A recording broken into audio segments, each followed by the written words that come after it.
ভুঁড়ির টুপির ভেতর পেঁয়াজ ঢুকিয়ে দিন, এরপর দেখুন কি ঘটে। কালো কুচকুচে ভুঁড়ি মাত্র 1 মিনিটের মধ্যে দুধের মতন ধবধবে সাদা হয়ে যাবে। ভাবছেন শুধুমাত্র পেঁয়াজ দিয়ে কিভাবে 1 মিনিটের মধ্যে ভুঁড়ির টুপির ভেতরে সব ময়লা বের করে ফেলা যায়? তাহলে পুরোটা ভিডিও দেখতে থাকুন। এটার জন্য প্রথমে আমাদের লাগবে একটা গরুর ভুঁড়ির টুপি। আমি এখানে একটা গরুর ভুঁড়ির টুপি নিয়ে নিয়েছি। এই টুপিগুলোর ভিতরে কিন্তু প্রচুর পরিমাণে ময়লা থাকে। এই টুপির প্রতিটা খাঁজে খাঁজে কিন্তু কঠিন ময়লা থাকার কারণে কিন্তু কেউ গরুর ভুঁড়ি খেতে চায় না।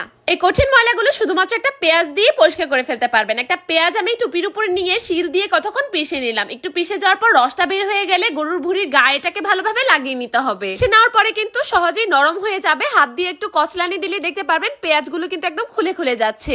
পেঁয়াজের রসটা লাগানোর সাথে সাথে দেখবেন হাত দিয়ে একটু চিমটি দিলে কিভাবে উপরে কালো ময়লাগুলো সরে আসছে। দেখতেই পাচ্ছেন আমি আরেকটা সাইডেও কিন্তু একটু চিমটি দিয়ে দেখিয়ে দিচ্ছি।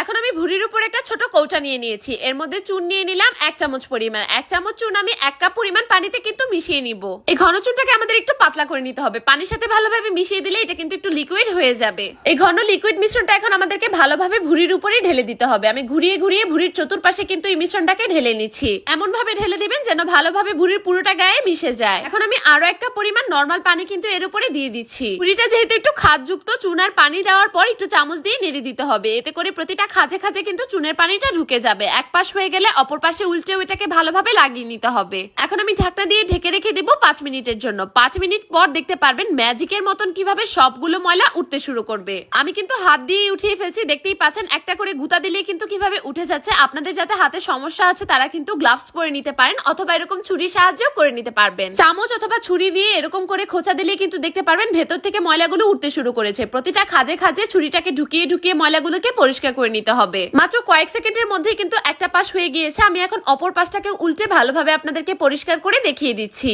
পেঁয়াজের রস আর চুন মিশে অনেক শক্তিশালী একটা খার হয়েছে। এই খারটাই কিন্তু ভুঁড়ির ময়লাগুলো অনেক সহজেই উঠিয়ে ফেলছে। সবগুলো ময়লা যখন উঠে যাবে তখন দেখতে পারবেন এটা কিন্তু একদম সাদা সাদা হয়ে গিয়েছে। এখন আমি এর উপরে পানি দিয়ে দিচ্ছি। ভুঁড়ির এই খাঁজে খাঁজে কিন্তু প্রচুর পরিমাণে ময়লা থাকে। এই ময়লাগুলো কিন্তু অনেক টিপস সহকারে ওঠাতে হয়। একবার পানি দিয়ে ভালোভাবে উল্টে পাল্টে ধোয়ার পরেও কিন্তু ভেতরে ভেতরে অনেক পরিমাণে ময়লা থেকে যায়। আমি একবার ভালোভাবে আপনাদেরকে ধুয়ে দেখিয়ে দিচ্ছি।